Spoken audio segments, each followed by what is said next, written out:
Welcome everyone to interview number 38 of OC Improvement Month. Today with Cracento. Hello, welcome. You want me to introduce myself? Oh yeah, no. Okay. I was your cue to say hello. I'm Cracento. I'm the number one Florida OSU standard player. I specialize in hard difficult aim and finger control, and I've been playing since 2015. Yeah, that seems right. Yeah. Based on your Okay. profile, you've climbed quite a bit since the start of the month even. You were around 270, 260, and now you're rank 128. Yeah. I don't know, this month I've been trying to just gain as much ranks as possible. I've been grinding so much to hit two digit. That's like my main goal right now. I feel like once I hit two digit, I'm gonna take a break for a bit, come back, be stronger than ever. I'm planning to play as many tournaments as possible just to get my name out there and prove my dominance, I guess. Hopefully one day I can be like the next M rank, but who knows? Dang, let's go. Okay, dang, let's go. So I think there's no better place to start than the beginning of this grand adventure that you're going on. But so you made your account in June 2015. How did you first find the game, and then what were your initial inspirations to eventually start playing? Um, My friend, I have a IRL friend who is a Mania player, and we were browsing YouTube one day, and we just saw a guy playing Osu, and I was like, wow, that game looks really fun. And so we both made accounts. If I look at his registration date, yeah, it's like a minute from mine. Oh, So wow. he was my main inspiration to start playing. I guess much maybe not inspiration, but the reason I started playing, the reason I kept playing, was because I actually found another friend who I'm still friends with. This was in 2015, who actually he was what, rank 40K at the time when I registered. So I was like, wow, I can be rivals with this guy, and so I found the game really fun, and I just kept playing. Um, he eventually in 2018, uh a lot of people don't know this, but I actually because I was so much on such a scale of a rivalry with him, I cheated in 2018. I used relax hacks in to pass him in rank. Obviously, a couple months later I got banned.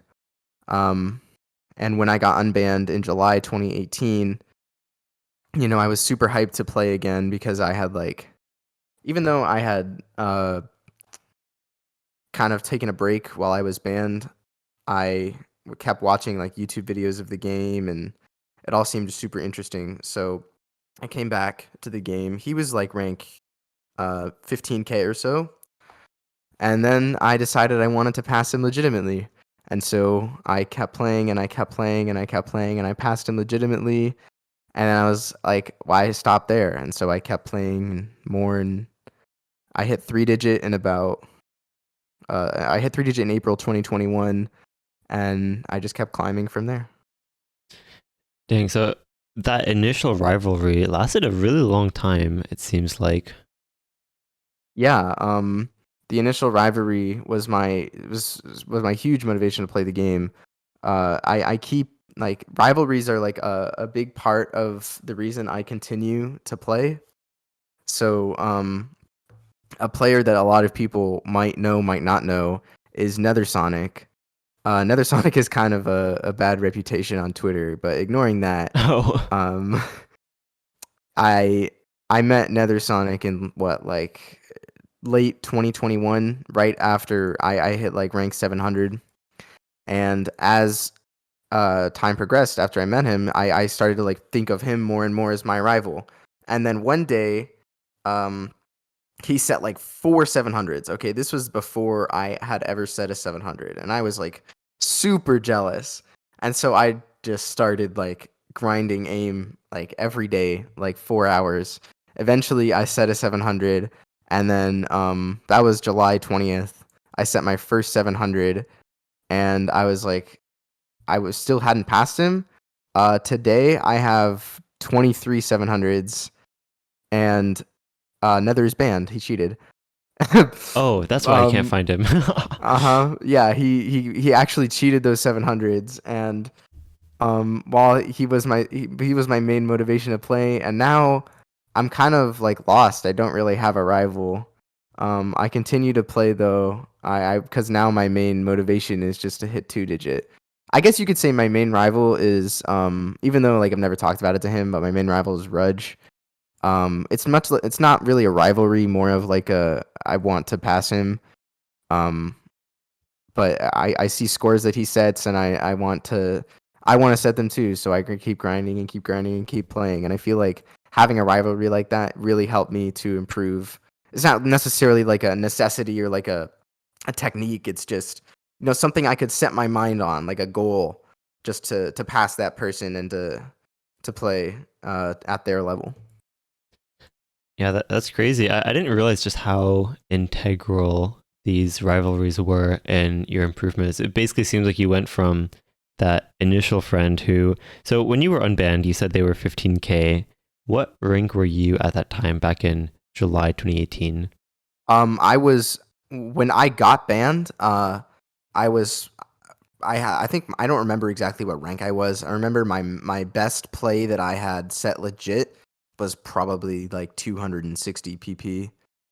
Um, their best play now is 412. They kind of stopped playing as I continued.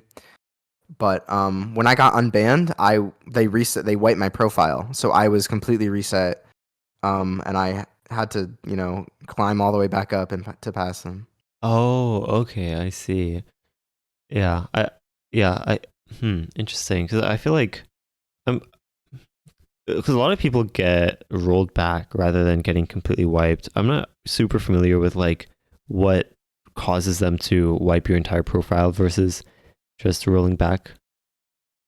Yeah, I'm not quite sure either. When I got the email, it just said like, "Hello, we've unbanned you. Your profile has been reset 167 weeks," and then all my plays were gone. But I kept my stats, like my play count, my play time, um, and everything else. I think I even kept my max combo for some reason, but that doesn't really matter. Like I kept my stats, so I don't know why they decided to wipe all my plays. I only had like 5 or 6 cheated plays in my tops.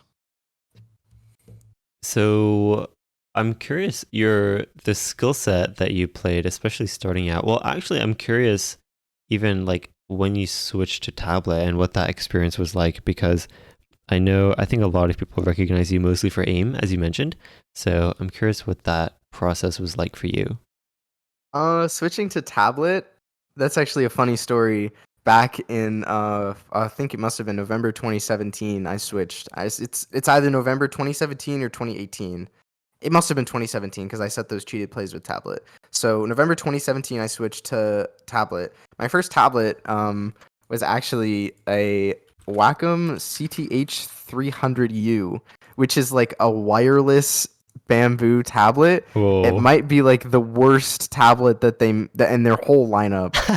I had this tiny pen, and I didn't know there were better tablets. Like I got information from my friend, who my original rival friend, who told me like, oh yeah, this Wacom company is pretty cool, and so I just bought like the cheapest Wacom tablet, and funny story about that tablet is that it actually caused me to kind of converge into the area that I use today. Basically, the active area on that tablet was like 1.3 to 1.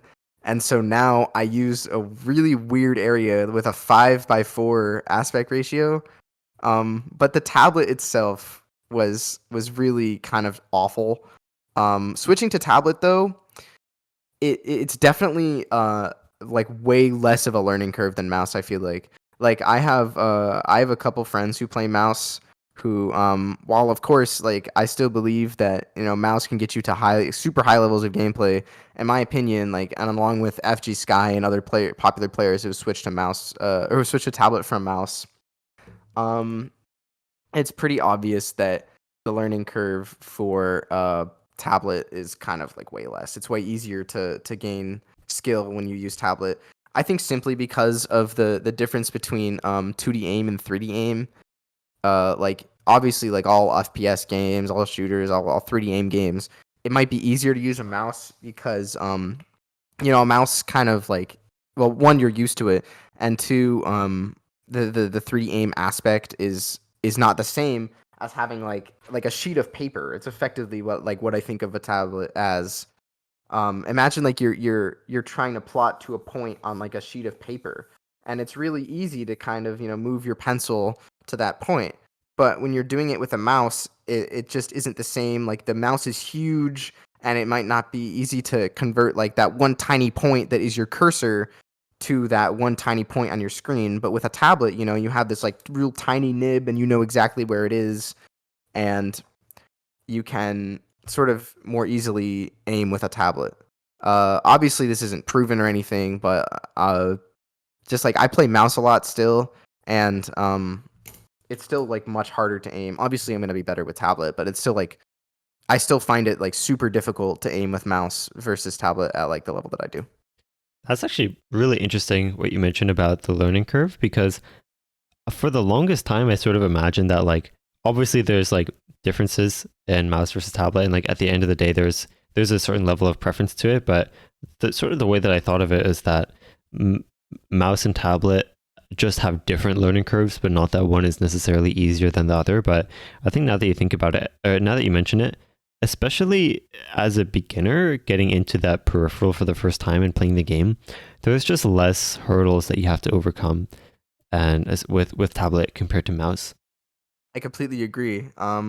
Like being able to customize like everything about a tablet. Like certain filters make it easier to aim. Different drivers.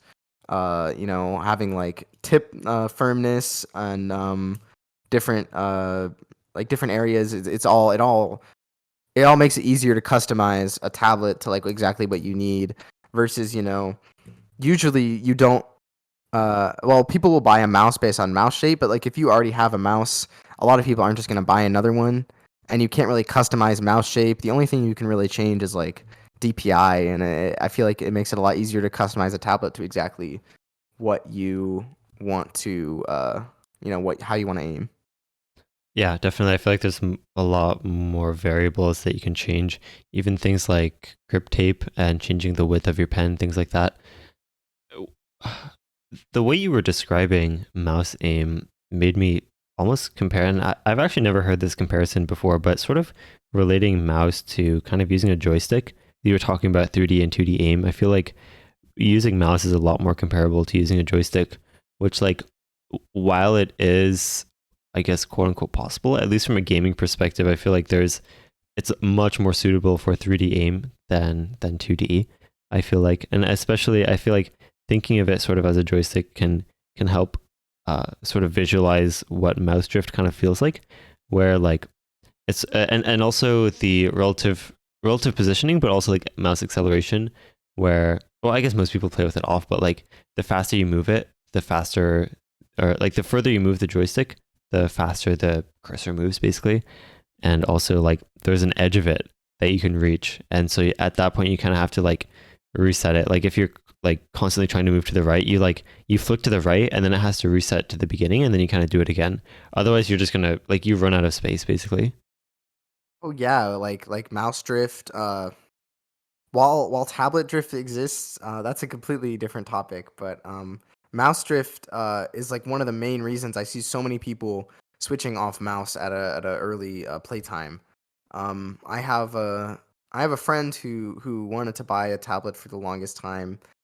Um, Simply because like he had very little mouse space, and even on a high DPI, it's super hard. Well, one, it's super hard to control on a high DPI, and two, like having very little room, it just doesn't it makes it a lot harder to aim. And with a tablet, the room never there's no like or constraints.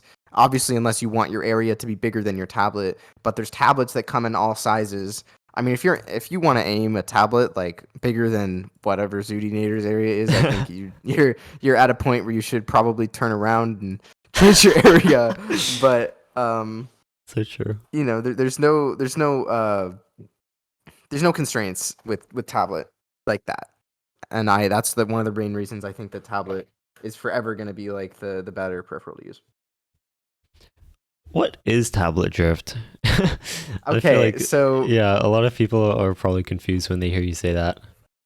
tablet drift, it's not the same as mouse drift at all. Tablet drift is basically for players like me, and I know a couple other people who experience this problem. When you push your arm, if like you're like I rest my hand on my tablet when I play and I drag. And so when I'm playing, as my hand moves down to reach like lower notes on the screen, I will push down on my tablet and move it back. And eventually because I rest my hand on the lower right corner of my tablet, it'll actually move it down more on the left side than the right. And so my tablet starts to get more and more angled as I continue playing maps. So at the end, like I was playing whatever, Raise My Sword a couple days ago, and I'm looking down at my tablet during the break at like 1800 combo, and it's at like a 45-degree angle. Yeah. It's actually like some miracle that I'm able to aim like that. But no, tablet drift is completely real, and it does affect a lot of players, including myself. I feel like one way to think about it could be if you imagine as a mouse player that your mouse pad starts to like as you're like, let's say you have your wrist planted on your mouse pad and your mouse pad actually starts to kind of slide on like at an angle because you sort of have your wrist on like one of the corners. That's sort of how tablet drift kind of feels. Colin Liu is in the chat and he said put tape on the tablet so it doesn't move. What do you have to say to that? I have to say I have done that. I have tried that. It works. You're also putting tape on your tablet and you're putting tape on your mouse pad, and I don't really want to do that for fear of ruining my mouse pad. Um, it it's also annoying that like I don't want to tape my tablet down permanently because I want to have that room on my mouse pad to like play other games. So while that is a solution, it's doesn't work like for me personally. So I kind of just deal with it. Sometimes sorry, I put my keyboard on top of like the top of my tablet, and that works very seldom, but it'll improve it a little bit. You put it on top like as a weight kind of? Uh-huh. Interesting. Actually, now that I think about it, sort of what I do, because my tablet definitely slides as well, but I have it like touching so it's like under my space bar basically on my desk, like right, like touching my keyboard. And so I feel like that does prevent it from sliding forward, at least for me personally. I do the same thing as well. I keep my keyboard in front of my tablet, and that prevents it from moving forward. Although I've never had an issue with it moving forward, much less than it moving backwards. Because I play like with such a dragging play style, and like I move my hand down. I don't know. I've never had an issue with it Oh, moving up. okay. I see what you mean that like it sort of tilts the left side of it down. Mm-hmm. Okay, that makes sense. There's a couple like I guess ideas that I've either heard of some people using or that I think in theory would be kind of cool. Is one would be I think Velcro. I think some people have like put Velcro on their table so that they can, and then they put it to the bottom of their tablet so they can keep it on the desk. And the other thing is if you like basically make a hole in your desk such that your tablet fits perfectly inside of it, so that when your tablet is there, it's sort of like flush or the same level as the rest of your table. Oh yeah, let me just make a hole in my desk. That sounds like a great idea. I feel like some like engineering people would sort of dig that up. I feel like maybe at least one person has done that, and you can sort of cover it with your mouse pad, or even like always have your mouse pad over it, so that like when you're playing, especially if you play dragging, then you just have your mouse pad over your tablet. It acts as a tablet cover, and you can just play that way. My mouse pad over my tablet, I've tried that. My mouse pad is kind of rough. It doesn't have the same feeling as my tablet, and I kind of hate dragging on it. I tend to over aim a lot. Like intentionally. I don't know why. I've just that's just how I aim.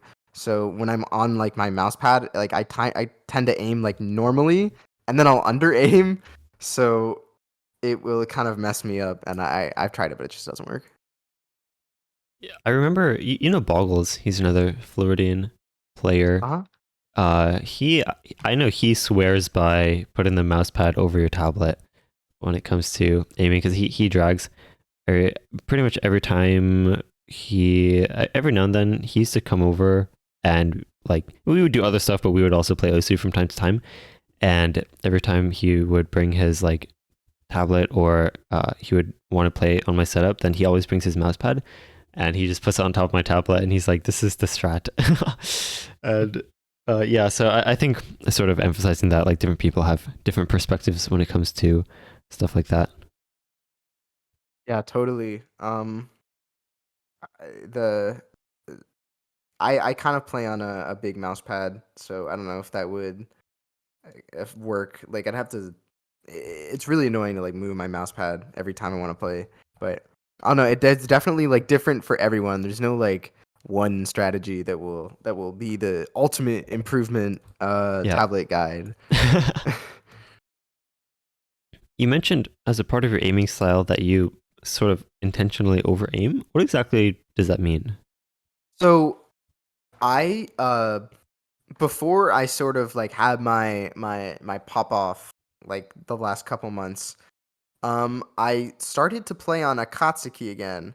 I played a lot of Relax from like June to July, uh, kind of leading into August.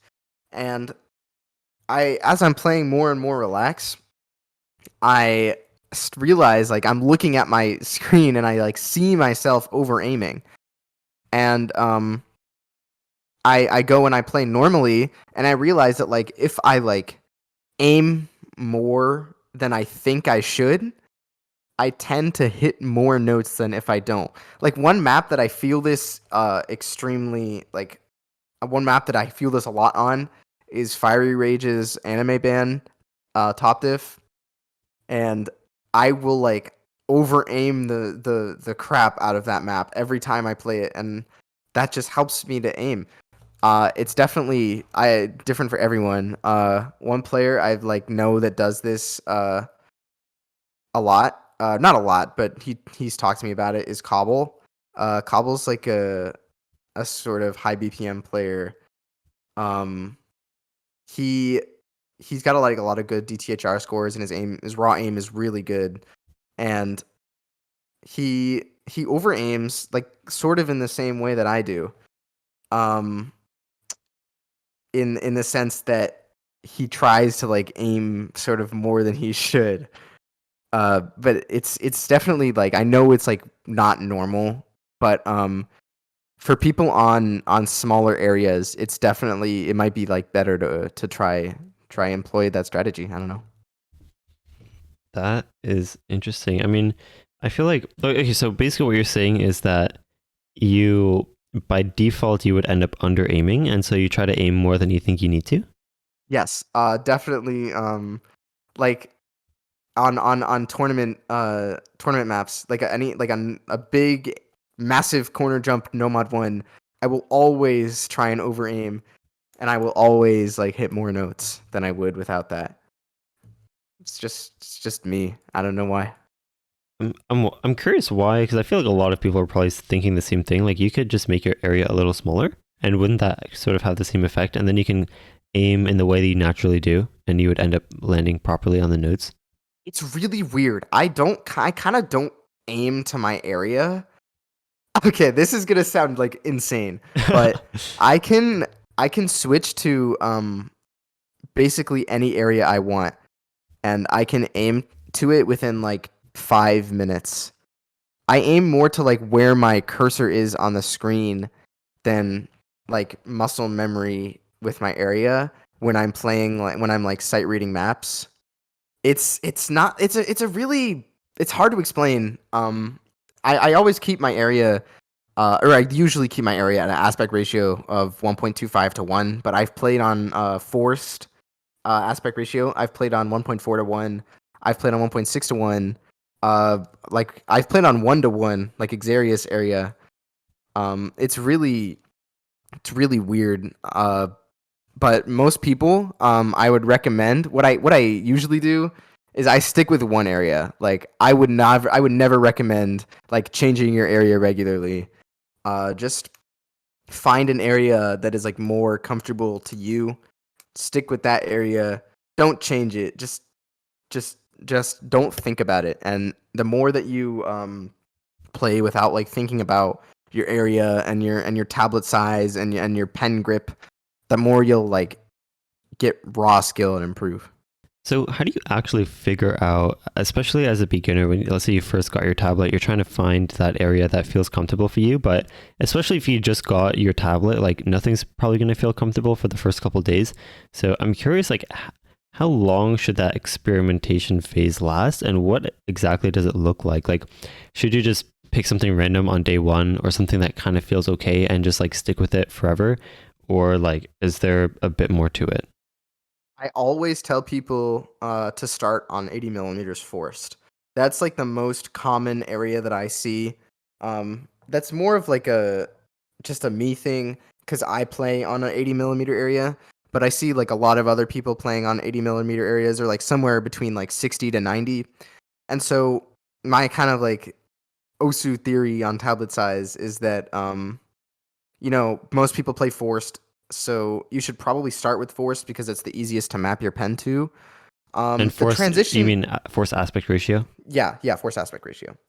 Uh, it's usually easier to map your pen to, and that transition period usually takes, from what I've seen, like 2 to 3 weeks of just changing the values, just like continuously playing until you find a level at which you're comfortable. And what I tell people is like try not to change it too much. As you maybe play more with one area, play for like an hour before you change it again because maybe obviously you're not used to it, so you have to continue playing with it and see how you're gonna aim. You also mentioned that you were playing a lot of relax. I feel like a lot of people have this view of relax, including myself actually, that it can build some pretty bad habits. So I'm curious what your thoughts are on the relax mod as a whole, and like if there's any value to using it to train your aim, or if it's mostly just for fun. Relax is most definitely a aim trainer. It is amazing for training aim, but like you said, it does develop bad habits. I played Akatsuki for like 2 months straight. I barely played on Bancho, and what I noticed is that after a couple months, I was like super weird with my tapping. It took me another week or two to like get back to get my normal tapping back. It was really weird. So what you're saying is definitely true. It definitely develops bad habits. But if you're just trying to grind raw aim, playing like your whatever star rating you normally play plus like 2 is amazing for training aim, and there is nothing like better that I would recommend other than sort of rate changing maps that you're already comfortable with to hire and continuously playing those maps. So if you do end up building those, I guess, bad habits when it comes to relax, especially, I think what most people experience is that their tapping gets desynced from their aim, or that their aim starts to, I guess, become kind of sloppy, especially if you kind of start playing relax from very early on. I'm curious if you have any pointers on how to sort of overwrite or fix those bad habits that get developed with relax. Just play. Like the only way to get your tapping back is just to like continue playing. It's going to be annoying, and you're going to miss, and you're going to rage because you know you should be hitting these notes, but like you gotta. There's no other way. There's no other good way to get your tapping back. Just play, maps that you were comfortable with before you started playing Relax. Play like 2 hours a day if you really need to. I see a lot of people. Okay, completely different tangent here. You're good. But I see a lot of people playing like 8 hours a day every day. I can't improve. What's going on? I'm 150K and I have 1,000 hours playtime. Well, in my opinion, playing there is a such thing as like playing too much. Everyone says play more, but I'm just gonna use my rank graph, or I mean my play graph as an example. Like my highest play count month is 2,700, and my second highest is like 2,100. It's really easy to sort of play too much, and you can get burnt out super easily. What I tend to do as sort of an improvement, kind of like another improvement theory, is play in longer sessions, but much less often. I'll usually only play Osu. Well, one, only when I'm feeling like it. I never force myself to play, and two, like I only play like twice a week. I barely ever play more than like 6 to 8 hours a week of Osu because I get burnt out super easily, and uh, I know a lot of other players that have also gotten burnt out super easily. I know people that are like, "Oh, you have so little hours for your rank," but in reality, I feel like they're not. Well, one, they're not realizing that my aim is so far ahead of my other skills because of the kind of maps that I play that it kind of like propels my rank without me actually being like fully skill setted at this rank. But two, that it's better to when you play longer sessions less often, it prevents burnout, and it makes it so that after you've warmed up for 30 minutes or so, that you're playing at your full potential for that amount of time, for 3 or 4 hours, and that is when you improve. You don't improve in the first 30 minutes. You don't improve when you're burnt out. You don't improve when you play 9 hours a day every day because you get bored and then you force yourself to keep playing, and then like what do you do then? It's and then you quit the game. So I sorry about like going on another tangent, but that's kind of that's how I play. I think that's like the most optimal method to getting better quickly. No, I'm actually really glad you brought up that point because a lot of people I think can take those sorts of like very generic or broad sorts of advice to the extremes of things like, oh, just play the game more and things like that. I'm curious, you mentioned that like especially you and like a lot of other people you know can get very burnt out very easily from playing that much, but there's also definitely people out there that just don't get burnt out. They will play every single day and it's just super fun for them. Do you still feel like there's some value in taking breaks there? And I guess also, do you feel like at some point it's inevitable that they get burnt out and that they should take those precautions now? Or how do you sort of see those people that sort of play for like hours and hours on end, 6 or 7 days a week, and they're just like completely having fun with it every single second of it? Of course, there are people that are never going to get burnt out. I don't quite agree with the fact that they'll inevitably get burnt out. There are some people that just want to play Osu and they really enjoy it, but for the majority of people, it's going to be better to take breaks. It's going to be better to not get burnt out. If you don't get burnt out and you don't want to take a break, I'd say the only reason at that point that you should take a break is if you're feeling pain in your hands. But if you really, if you really like Osu and you want to play it that much, then okay. I mean, good, like go off. Other than that, no, 100%. Breaks are super important. I take breaks every 3 days. Like even though it doesn't seem like a quote unquote break, that's what it is to me. I barely take breaks. Other than that, there are times over the years that I've taken month long, 2, 3, 4 month long breaks where I've played once a month, twice a month. But other than that, no, I think it's very important to keep up like a consistent uh, break schedule. Speaking of sort of like kind of maybe being burnt out for a while and then coming back stronger than before, I'm looking at your play history now, and it seems like you were fairly inactive throughout 2020, and then, or like for most of 2020, and then by the end of it, like pretty much right when you came back, that was actually your most play count month of your, I guess, all your history with the game. I'm curious if that kind of ties into this whole like kind of taking a break to reset your burnout and then kind of coming back stronger than before. That's a great point. Unfortunately, that's not the case. Oh, So in February, the reason I have 0 plays during that month was because I actually had no internet.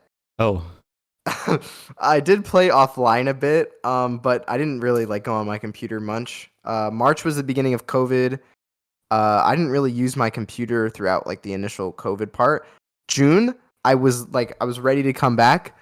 June 6th, 2020, I fractured my right wrist, oh and no. I was like so ready to come back, and then that was like it.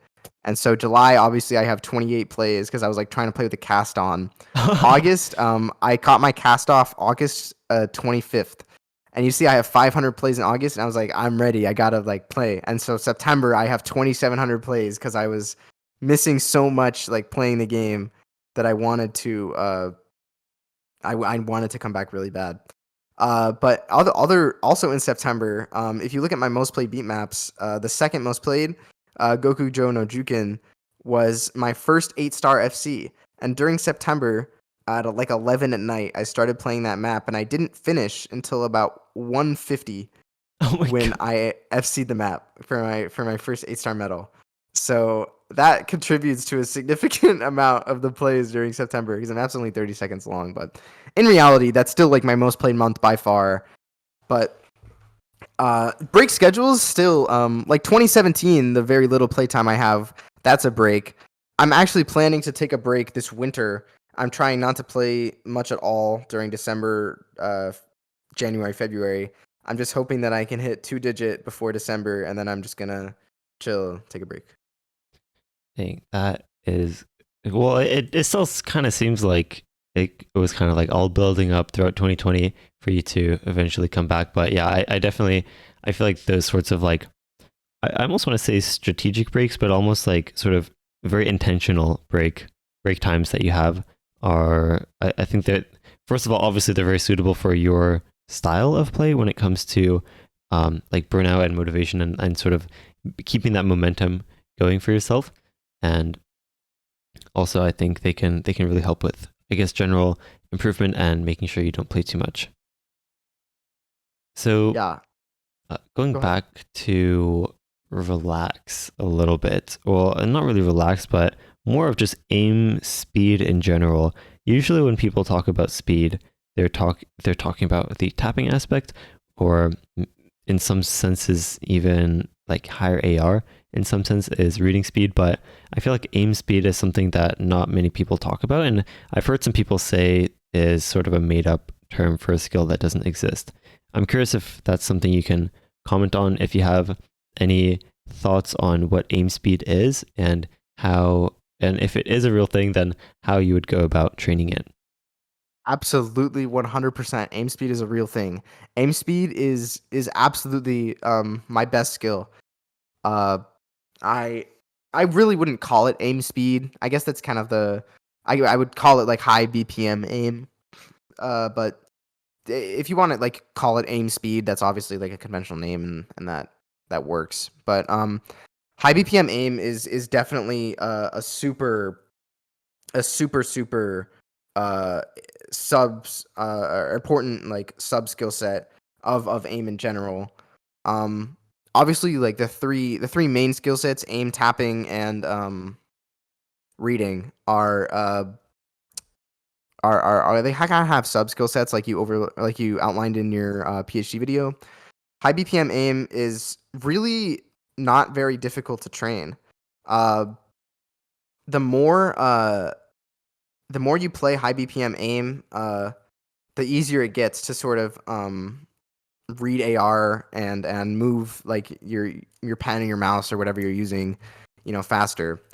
And I remember the one map that got me started on high BPM aim was Make a Move.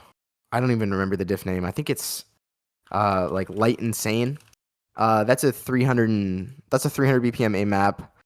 Of course, Light Insane obviously isn't a very difficult high BPM map, but playing higher BPM like that, and seeing how fast how I could read and tap, that was what really motivated me later in like 2019, 2020. Another part of high BPM aim that really interests me and makes me want to play it and improve at it is single tapping. Single tapping obviously no better, no worse than alting. I'm not gonna say like either is a better form of tapping, but single tapping, like, actually kind of like seeing how fast I could single tap kind of motivated me to play more high BPM aim. Um, as I continued playing, I noticed that like there's like two different styles of tapping, and I was just single tapping like without knowing it. Like I have a video on my YouTube channel that's unlisted of me like single tapping 250 when I was like a brand new player. Well, not brand new, but like maybe a couple months old. I guess I was just did it without realizing it. And so once I learned that it's actually a skill, I wanna improve the single tapping ability as much as I can. And playing like high BPM aim is just the only maps that sort of test your single tapping skill. So I would play high BPM aim more and more and more to improve my single tap. Uh, Incidentally, kind of improving my high BPM aim. So that was sort of my motivation to play it. Other people are going to have different reasons, but overall, yes, aim speed is definitely a real skill, and the only way to train it is by playing high BPM aim and re rate changing or AR changing is super important there too. If you really just want to train high BPM aim, you're not like new players aren't going to be able to read ARs above like 10.2, 10.3 very well. So I used to AR edit down to like 10.1 when I was just training my single tap. Now I can read AR 11 fine, but as you start, you want to lower your AR, kind of get ready uh, as you improve and continue your high BPM aim journey. So, how does aim and reading relate to one another, especially because you mentioned that increasing the AR can help for pushing your higher BPM aim? How exactly does that work? And I guess also, just in general, how can one go about pushing their higher AR skills? Higher AR is sort of just, well, higher AR you just need to focus more on reading than you would on aim, in my opinion. Like, that's what I do. I'm kind of bad. I'm not great at reading ARs above like 10.8. I can do it if I need to. I can read it fine. It's just like my aim is kind of like slow at that point. Uh but if you're training it, the best way to continue training AR 11 is just continue playing more and more AR 11. Rate change maps that you know. That's another method. I used to, when I was like training high AR. I used to rate change maps that I like knew, and I would sort of like practice aiming and reading that. Low AR is a completely different story. I'm not the guy to ask about low AR, but a high AR is definitely like an integral part of aim as you get to a higher level, and being able to read high AR just comes from playing more and more high AR, playing AR 11, uh, and also I hate to say it, but getting like a high refresh rate monitor is definitely like a super big buff. For higher refresh rate monitors, is there diminishing returns past a certain point, or Because I know, I mean, monitors go to up to crazy refresh rates these days, but is there a certain point where you feel like it's kind of good enough, so to speak, or do you just keep getting value as you increase it? I have never owned a monitor with a higher refresh rate from than 144 hertz. So I can't really say much on that. I can say that there is a huge benefit from 60 to 144. You'd have to ask a player that has a 240 or a 360 to get information about that. Right. Yeah. I think, I mean, even just that jump, I mean, so many people, and honestly, I think when people like Rafis and Phil Stalama, I think back in 2016 or so, were first really, I guess, switching monitors and then setting these AR11 scores, I think it was Rafis who said, like, it's not just an OSU thing, like, it just improves your quality of life when you're using the computer, using a 144 monitor. 100%. 144 is super nice to have for even writing. Like it just kind of makes it look more fluid and smooth.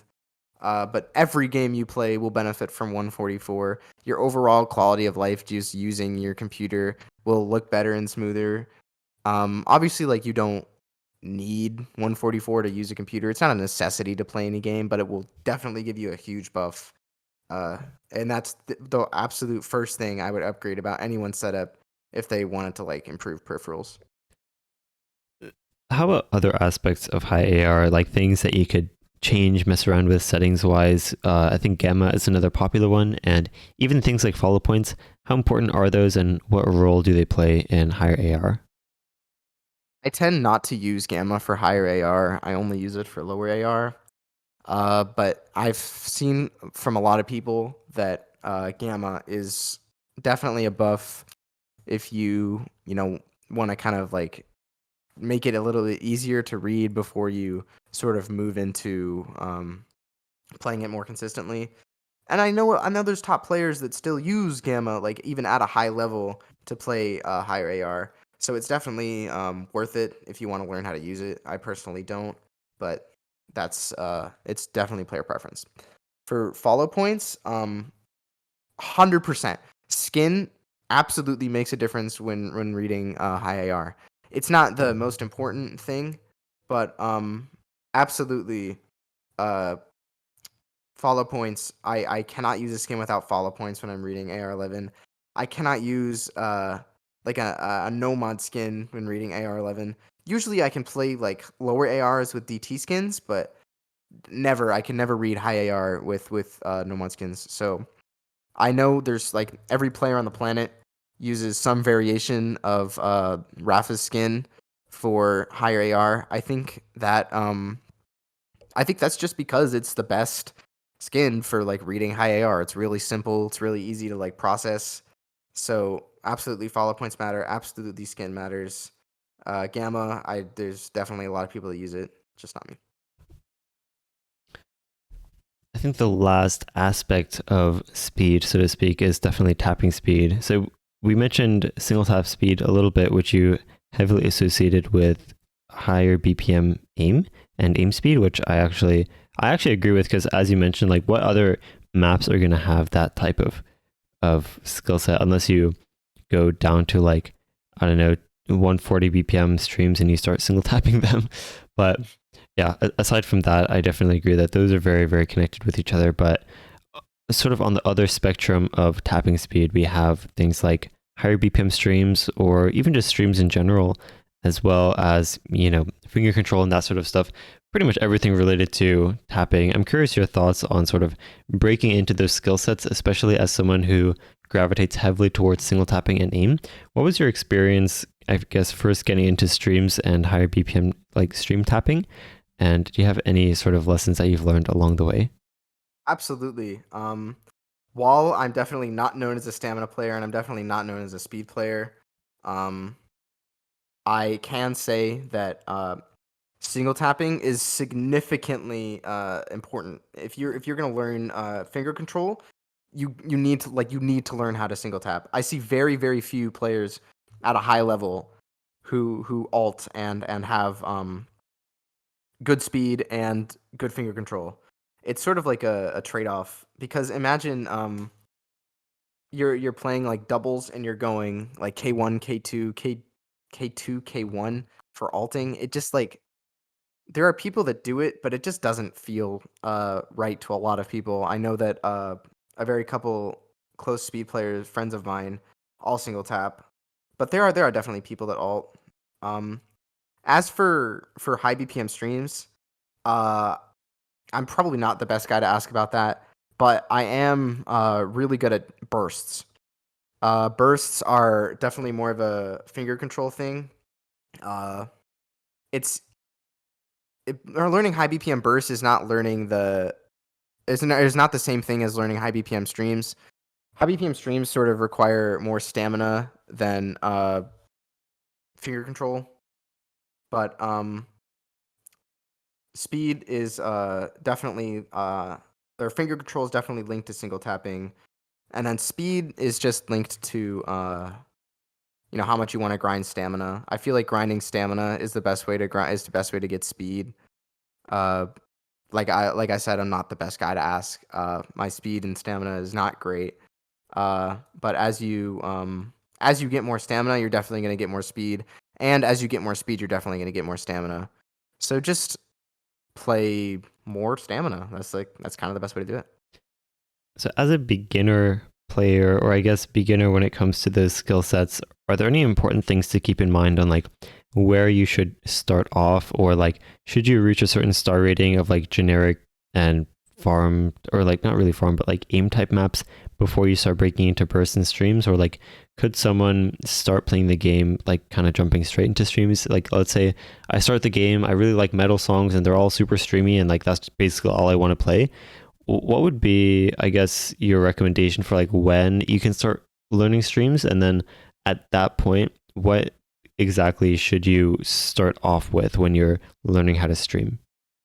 There is absolutely no like earliest time or like latest time, I guess, to start streams. You can start playing streams before you start playing aim. Obviously, I feel like aim is a more fundamental skill set. As much as streams are important, you can't have streams if you don't have aim. But still, like when you start playing, it's great if you start playing streams and you start playing aim. It's better, in my opinion, to sort of improve, both skill sets at the same rate, or else you're gonna end up like me, who can, barely do stamina, but like have like really good aim. So there's no earliest time. Absolutely not. No. I know a couple friends who are actually like way better at speed than they are at aim, and that's speed is definitely like a way to gain ranks and continue farming your way up. So absolutely not. But I still think the aim is sort of a more fundamental skill set. You mentioned full alternating kind of, I guess, being a trade off, so to speak, especially when it comes to finger control and speed. And I somewhat agree. I think that the real thing is that the learning curve is just a lot steeper for finger control and things like that. Because I do hear sort of counter argument from full alt players saying that like even if you're a single tapper, you sometimes need to use your other key and like alternate some patterns. But as a full alternator, if it's something you're comfortable enough at, then like there's never a situation where you need to press the same key twice in a row. So I think there's definitely differing opinions there, but I do definitely agree with your perspective that like the learning curve with single tapping is just so much easier, and I think really what that allows for is that you're able to spend more time just pushing your raw speed and really pushing yourself as much as possible instead of really, I guess, taking the time to pat down your baseline finger control with your tapping style if you're full alting. Yeah, I of course like apologies to the full alt players out there, but no, there are definitely full alters who have learned finger control, like reused top player, amazing speed player. He full alts and props to him. I mean, like there are definitely I think Bubble Man too is full alter Yep. and he plays a decent amount of speed. So it's definitely possible in my opinion. Like you said, it single tapping has like a lower skill ceiling, or not lower skill ceiling, sorry, lower learning curve, uh, sort of to learn speed. But obviously, learning single tap might be harder than learning full or learning ulting for sort of jumps and streams anyway. So it just depends on the player how you feel about how you want to train your fingers. If you want to full ult, if you want to single tap, it's all preference. So I want to touch on tournament play a little bit. I know you mentioned it briefly earlier, but I'm curious, I guess, to start off, what your first experiences were with tournament play and sort of how you got into your first tournaments, and then also your general thoughts on the transferability of your solo skill set and just the difference between solo skill sets and tournament skill sets in general. Tournament skill sets. I feel like the only difference. Obviously, I'm not a very experienced tournament player. I played a couple. No, not really many big ones, but in my opinion, the only skill set that really differs between solo play and tournament play is nerve control. And while of course nerve control, I hate to call it a skill set, but nerve control is really important to learn as you're progressing through solo play and tournament play. Obviously, you might have nerves at the beginning of the map. You might have more nerves at the beginning of the map than you have at the end of the map. So nerves are super important in tournaments. Other than that, sort of every skill set that's covered in tournaments is a skill set that I know at least one player specializes in, like polyrhythm in the recent OWC in OWC 2021. How like Nomad 6 was a polyrhythm map.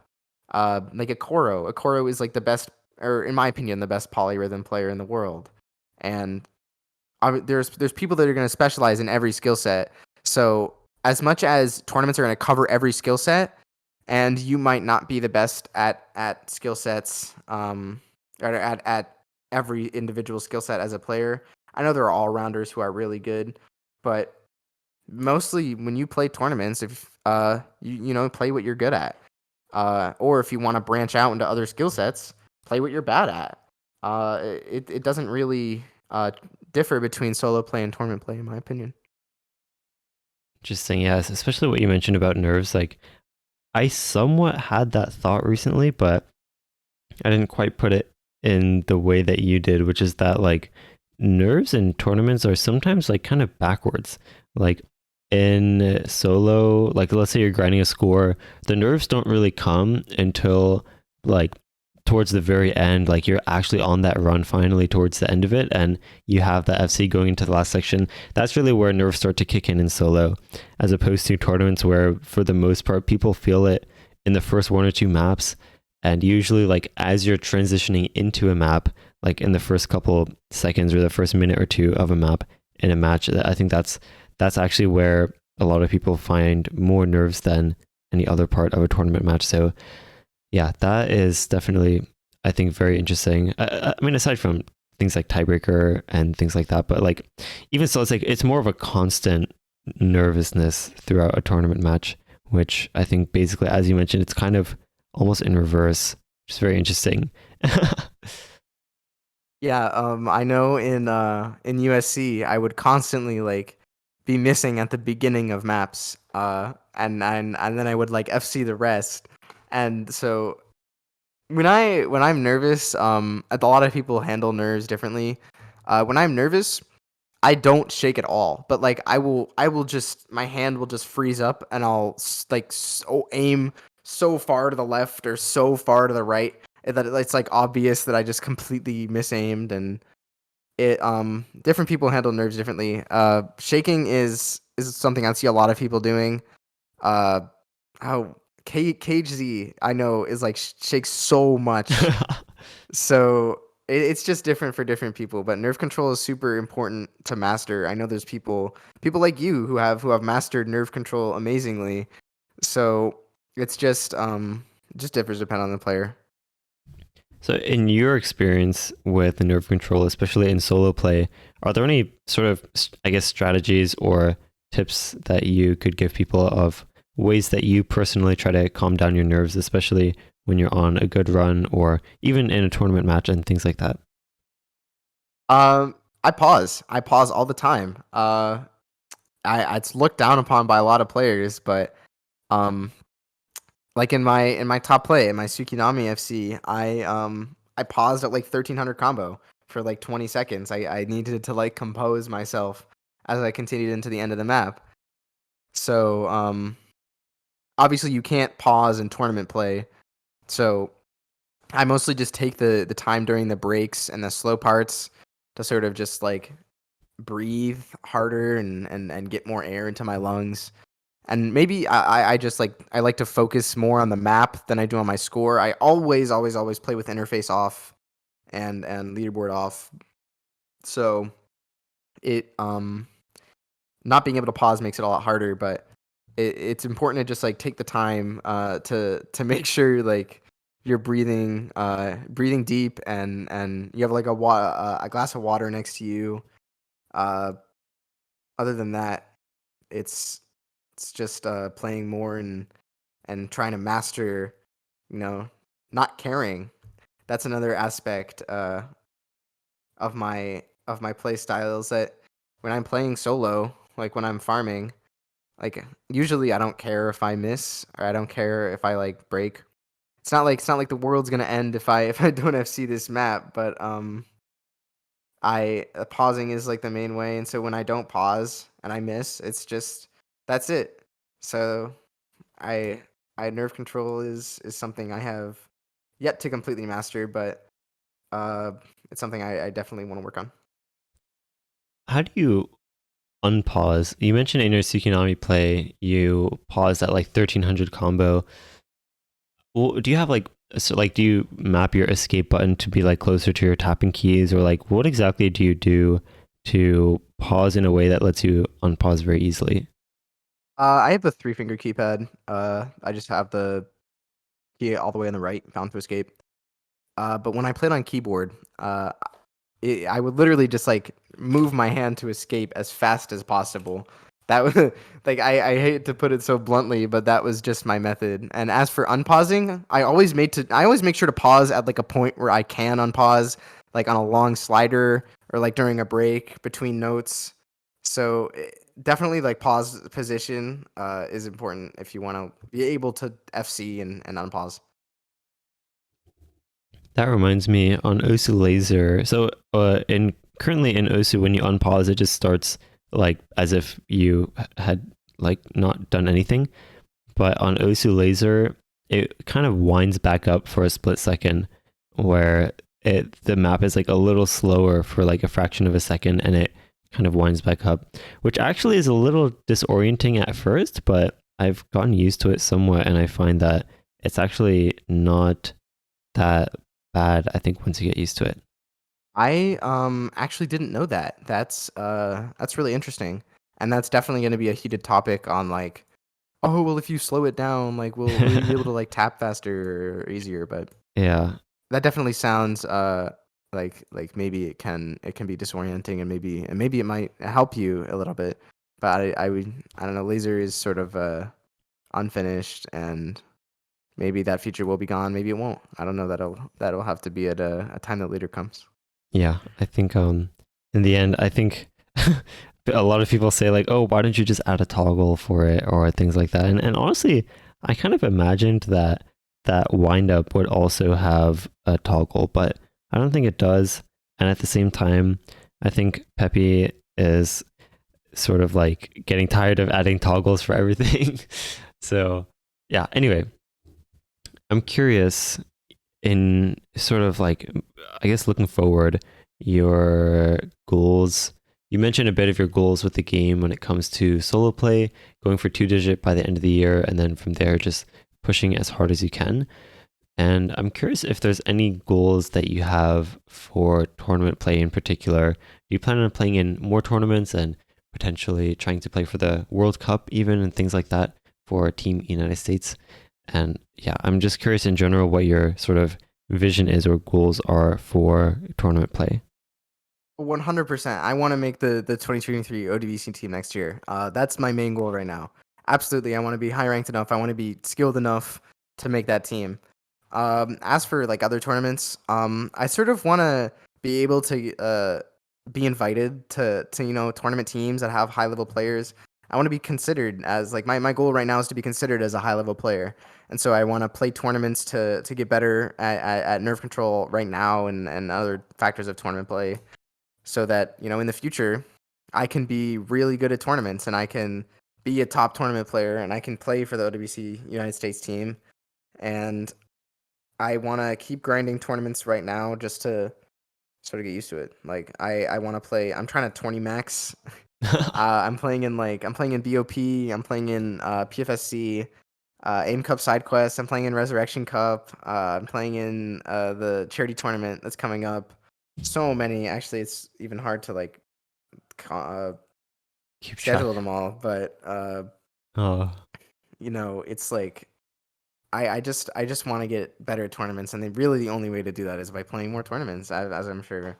Well, actually, there's other factors in getting better tournament play, but I just playing more tournaments to like get used to the different parts of playing it is like my main goal right now.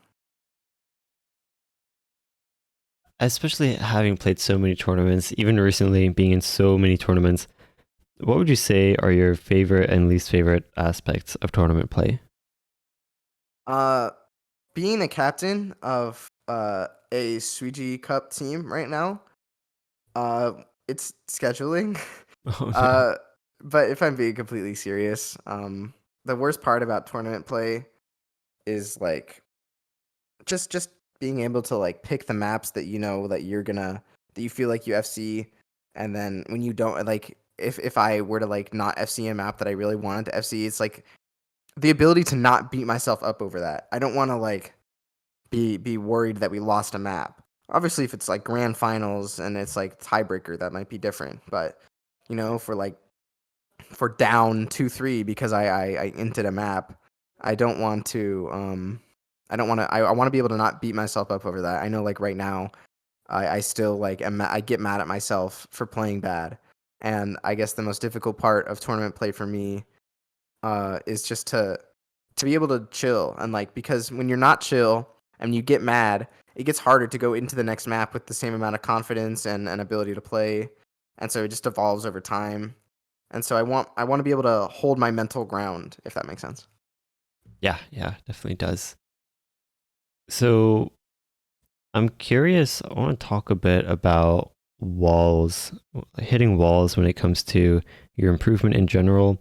I guess first I can ask how if you've ever reached some pretty big walls when it comes to your gameplay and your improvement, and if so, what was it that really allowed you to push past it? And then from there, what advice would you give to people who kind of feel like they're really stuck at a wall?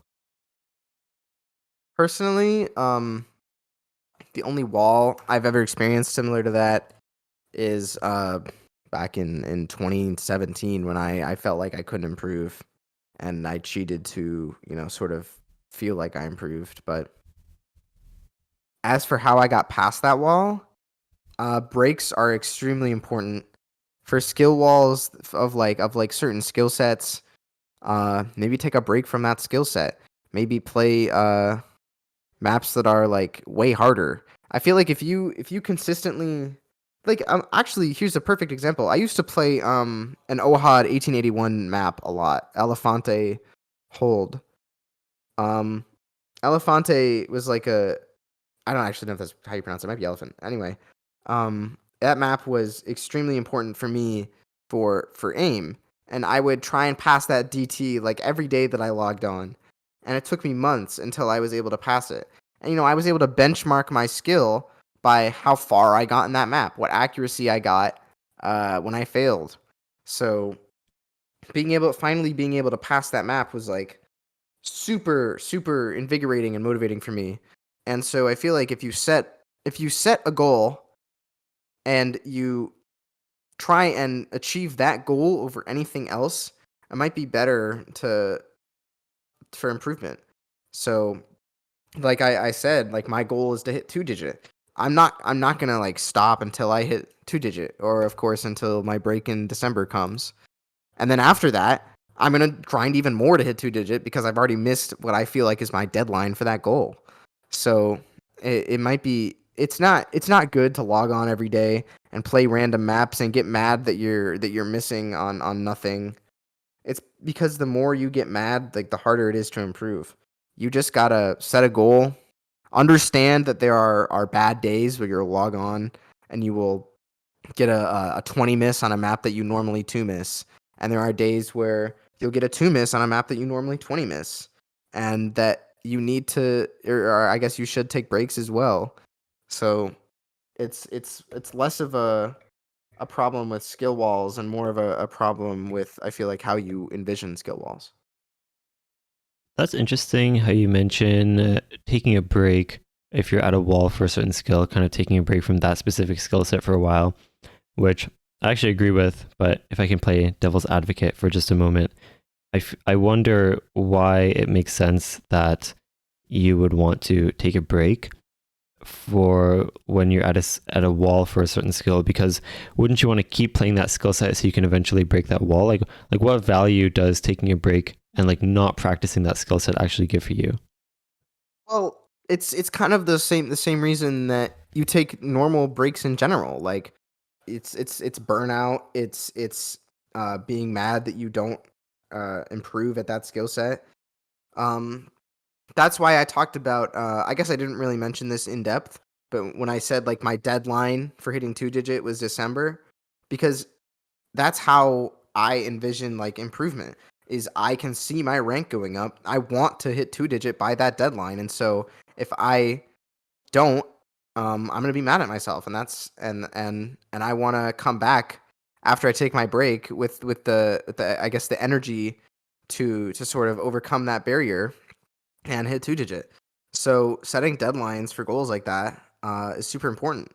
And I know it's sort of like a improvement theory thing, but like goals and deadlines are how you uh, finish anything, accomplish anything, and they're how you overcome barriers in a lot of things.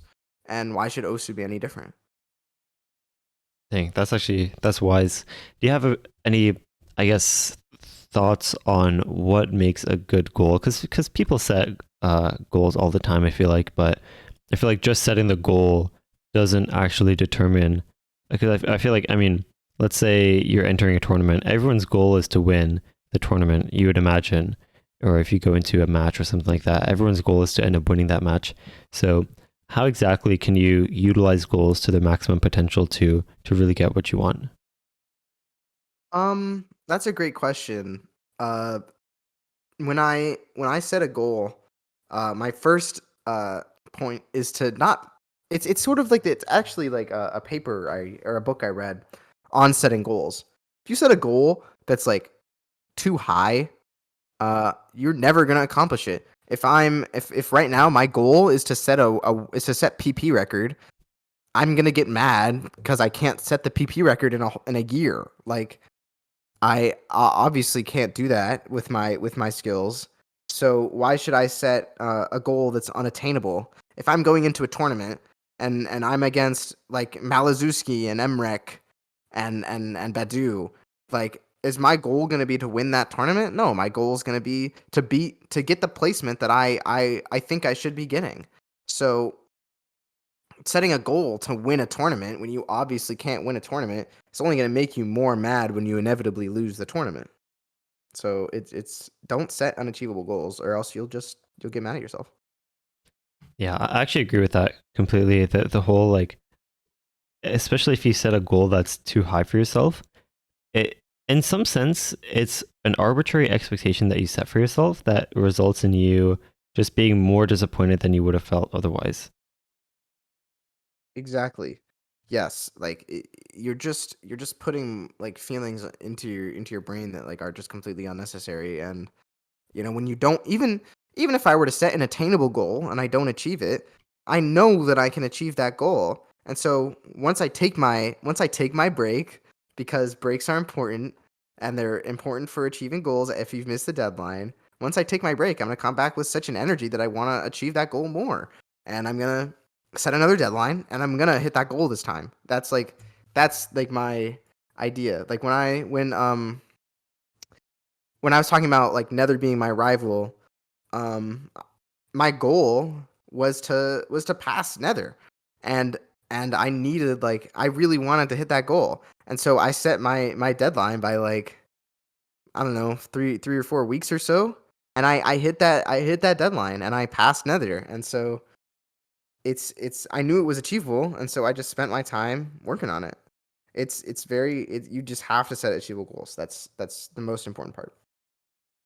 So, in an alternative universe, if you are realizing that you're not going to be able to reach the goal that you set for yourself, what exactly, I guess, what do you do? Do you just try to take a break because you sort of expect that you're going to be mad at yourself for not reaching that goal so that you can kind of reset your mental that way? Or do you just kind of, do you adapt your goal as you get close to the deadline if you feel like you're not going to make it? Or do you just try to set your goals such that that kind of never happens? I'm with the latter. I try to set my goals so that that never happens, and of course, it inevitably happens. That's why I cheated in 2017 or 2018 because I didn't hit my goal of passing him in a timeline that I felt was good for me. Maybe that's a bit of an over exaggerated reaction to sort of missing your goal, but there are other goals that I've missed. Like FCing hours is a goal that I've had for a long time. Hours is just like a 400 BPM aim map. Uh, and You know, when I just the 400 BPM aim map. when I got I think I got a 4 slider break, zero miss on it. I was like, oh my god, I was so mad, and so I just like I felt like I wanted to like delete the map and destroy my PC. And I look back and I'm like I'm glad I didn't because even though I haven't achieved that goal yet, I know that I can. And so having that knowledge of like having the knowledge that I can do it and I will eventually do it if I keep my head in the game and keep playing the map is the driving factor behind like why I don't want to I don't want to miss goals. But maybe maybe it's different for some people, but uh when I do like miss a goal, it's like and like I said, I beat myself up over it. It's it's not like a big deal. Like no one's expecting no one's expecting anything out of me. It's not like I need to set this play or like the wall's gonna collapse. So I when I miss a goal, it's sort of just I get like a day to beat myself up over it, and then I move on. Yeah, that I think that last point, especially of like no one else, man. This is something that I think applies even beyond just like I guess not meeting goals or not meeting your own expectations. But it's like if you're going through something, you go walk outside. Like I don't really want to say that no one else cares, but like no one else cares in a sense that like I feel like a lot of the times like people beat themselves up over situations that are very short term as well, especially when it comes to I guess mindset related things with like feeling frustrated over something that happened. And as you mentioned, taking a break can really help you get past that like feeling of frustration, but also I think kind of working on sort of developing your mindset to recognize that like the situation that you're in is one that first of all will definitely pass over time, but also that I think you are oftentimes or at least sometimes making it more of a deal in your head than it really is. Yeah, it's it's super easy to do stuff like that and make it a big deal. But like you said, like no one cares.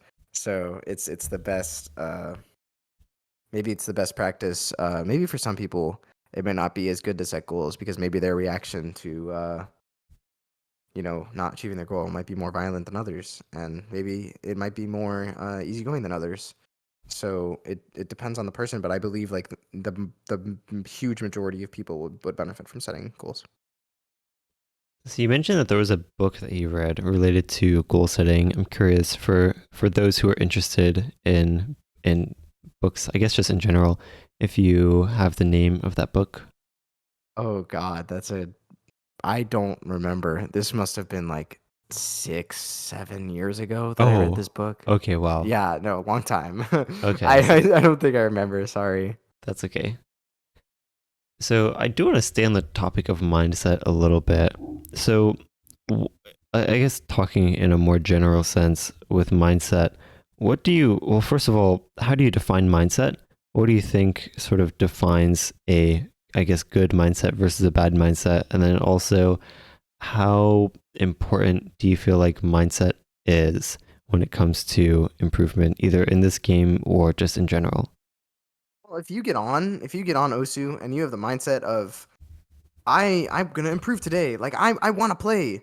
Like you're gonna want to play. You're gonna want to improve. You're gonna keep playing, and you're gonna improve. If you get on Osu and you're like, man, I really want to improve, but like I'm just doing so bad over the last couple days. Like you're just gonna do bad again. And if you get on the game with the mindset of like, man, I really don't want to play, but like I feel like I should anyway, and you're never gonna improve. There's only a couple like I would even go as far to say there's only one good mindset, and that mindset is I've been doing good. I want to continue playing. I want to improve. Even if you have the mindset of I've been doing really good and I want to improve, but I don't feel like playing today, that's when you start playing bad. Never play if you don't feel like it. Never force yourself to play.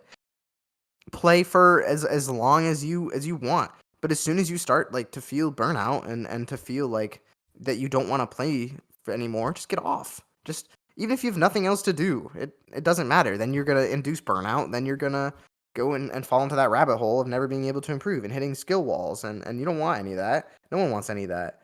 So it's better to just get off. Just make sure you're going into the game.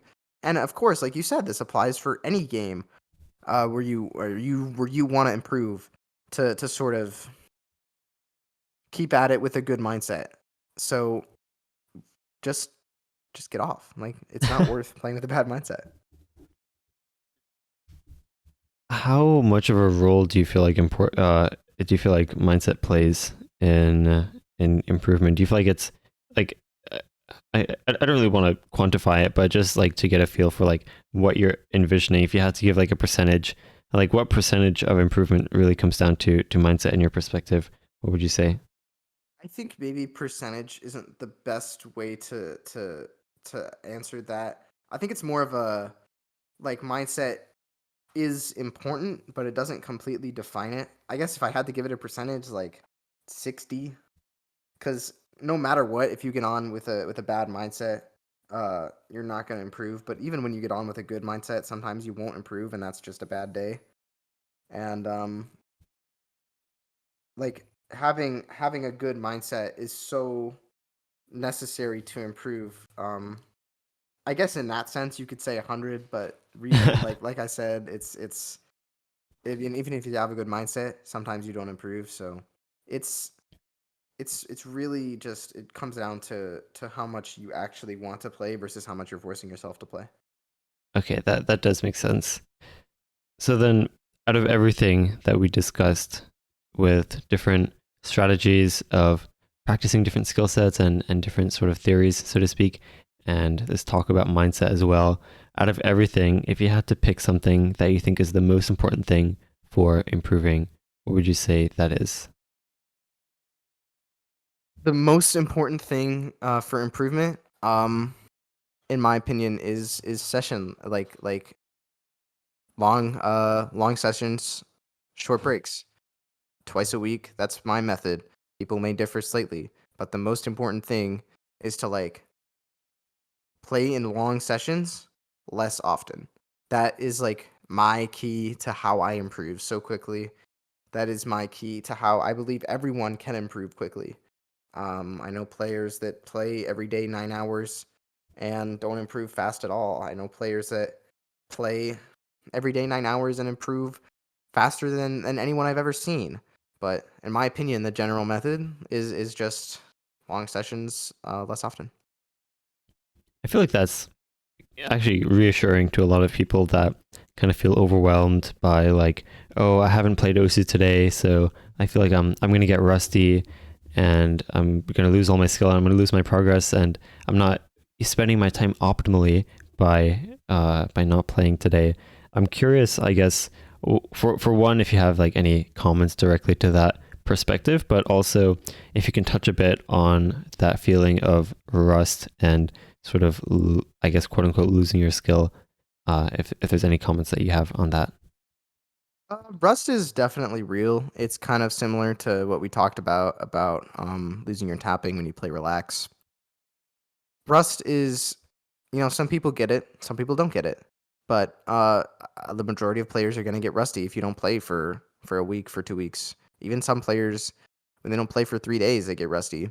But when you log on in the beginning of the day, after like a day of not, if you didn't play the day before and you log on and you're playing worse, that's not rust. That's just warm up. That's going to happen to you every single day when you get on. It doesn't matter how long it's been since you played. It could have been an hour. Well, yeah, actually, I'm gonna say that it could have even been an hour since you like got on, and you're not gonna be playing at your peak until you've played for 10 minutes, simply because like you're just not in the.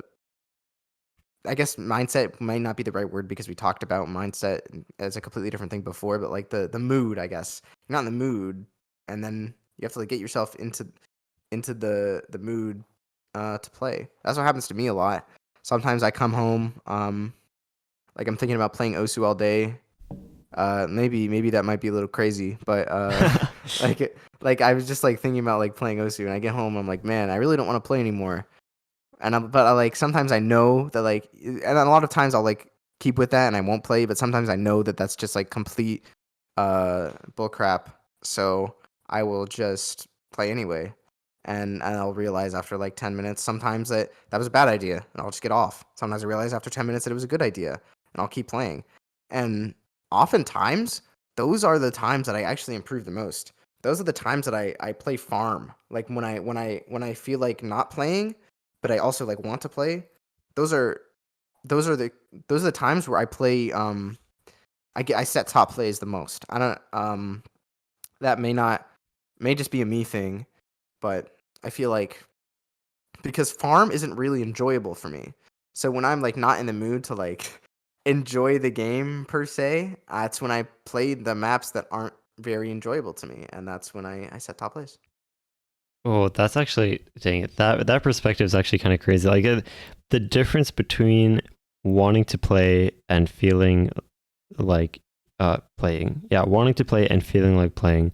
That sort of subtle but important difference is I think what you're talking about, where like sometimes you don't feel like playing, like you're not like super passionate on that day, but at the same time you do want to play. And in those situations you mentioned, like playing the maps that are kind of, I guess, quote unquote, less fun for you or a bit more grindy are, I think that's actually a really, really interesting, I wouldn't necessarily say strategy, but like a really cool like way to think about it as like an opportunity to use those sessions to push yourself on those farm maps and get top place. Yeah, I know some people that enjoy farm. I know some people that never play farm, and people that have like a bunch of non farms as in their tops. And props to you if you don't want to play farm. Personally, I find it very difficult to gain ranks when I don't play it. But regardless, farm is sort of just a thing that like some people will enjoy, some people won't. And if you want to gain ranks, for a lot of people, it's important to play it. And speaking of farm, I will say that farm, like I was saying, is how I improve when I play like tech maps. Tech maps are my favorite maps in the whole game. Probably my favorite map in the game is Impulse by Handsome, and that's a kind of a slider art map. And it's it's really hard for me to improve when I play tech. I'm not a great tech player. I don't play it a lot. But when I play farm, I'm constantly working on bursts. There's burst in farm. I'm constantly working on aim. There's aim in farm. High AR reading in farm. Everything that you need or that I need to improve as a player is in farm. And so when I play farm a lot, I improve more than when I don't. And when people are playing like stream players, when they play streams, they're going to improve more than when they're not playing streams because all their tops are going to be streams, and so their rank is going to go up. And that's just like, if you want to become a one trick, like I feel like I am, like just play aim and you'll get really good at it. And if you want to become an all-rounder, your improvement is going to be slower because you're not playing the same type of map constantly. Like uh any player in the top 100, like 99% of the players in the top like 1,000 are going to have farm in their tops. So also another thing that you should never be ashamed of having farm in your tops. But like if you want if you want to improve at everything, you got to play everything, and if it's just going to be slower, and that's just how it is. I'm curious also about rivals. It seems like something that was such an integral part to your growth as a player. How important do you feel like it is to have a rival? Yeah. How important do you think it is to have a rival? And I guess also, where would you recommend people go to find those rivals? Rivals were just I feel like rivals sort of tie into the core idea of goals, in the sense that my goal was to hit their rank, was to pass them in rank. And so maybe your rival is more of just like a glorified goal. So where I got my rivals from, all my rivals have been my friends. Uh, like I said, my rival right now is Rudge. I've been friends with Rudge for almost 2 years now, and I was friends with him when he was 3 digit. I was friends with him when now that he's top third or top 30. I've been friends with him when he was like top 100, like rank 80. So personally, all my rivals have been my friends. If you have a rival that's close in rank to you, or even far from rank to you, that you know and that you like their scores and you want to pass, make them your rival. I have never talked to Dench in my whole life, and if I wanted to make him my rival, I could. Like, he has scores that are similar to me. I know that as I improve, I will eventually pass him if I continue improving at the rate I am, and he stays stagnant. Like, it's just, obviously I'm not saying he's gonna stay stagnant. I'm not trying to put any shade on Dench. I just picked him randomly. Um, so it's not, it's more of a pick someone who it's possible to pass, and set a deadline that is not outrageous. Do I think I'm gonna pass Rudge in the next before December? Absolutely not. No chance. Do I think I'm gonna pass Rudge, in July of next year? That's quite possible. Maybe I'll set my goal for August, because I think I can do it by July. But it's like I said, attainable goals. People that and people that have similar scores to you are people that you might want to be able to pass, and that's where you get your rivals from. Dang, that sort of perspective of like rivals are basically just sort of flexible goals, so to speak. Because actually, if you think about it, you were mentioning that like goals should, like, you should have goals and you should have deadlines. And a rival sort of encompasses that. It's like a adaptive goal and deadline at the same time, where the goal is to pass that player and the deadline is before they increase rank again and you have to climb even further to pass them. And so it's this constant sort of like feeling like there's always like a sort of, it's sort of like a constant time limit to keep yourself like active in the game, and always pushing yourself to make sure that you're able to maintain that goal for you that you set for yourself, which is always adapting and expanding and growing ever harder to attain every day, or every, whenever that other person is also improving and setting scores. Yeah, it's obviously they're gonna keep improving. Obviously, like my goal has been to, ever since I passed Nether, my goal has been to pass Rudge. And as I kept improving, and I kept gaining ranks, all of a sudden, Rudge went from rank 80 to rank 30. And it's like, oh no, am I not gonna be able to pass him now? No, my goal is still to pass Rudge. My deadline may have just, increased, because as much as I still want to pass him, and I still think I can, now that he's ranked 30, it's going to be significantly harder. Obviously, he's getting better, maybe even faster than I'm getting better, and good for him, but that just means I got to work harder. Very Well said. I think I'm curious if you have any final sort of topics or thoughts or opinions or bits of advice that you would like to share with the world. Um, if I have anything final to say, don't don't look at your play count ever. Don't care about it. Don't care about your accuracy.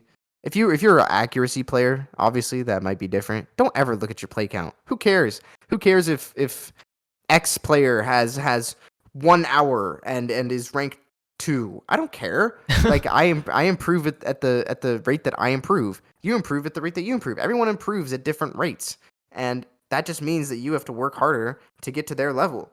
And if you're not willing to put the time and effort in to get to their level, then you will never get there. And of course, employing different tactics to improve at certain skill sets is important, like we touched on earlier. But never ever, just never look at your play time. Never look at your play count and think I'm worse than I've played more and I'm worse than him. It's not important.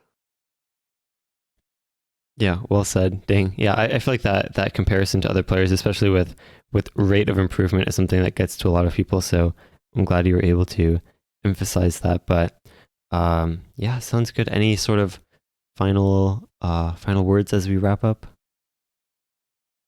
I think that's all. All right, awesome.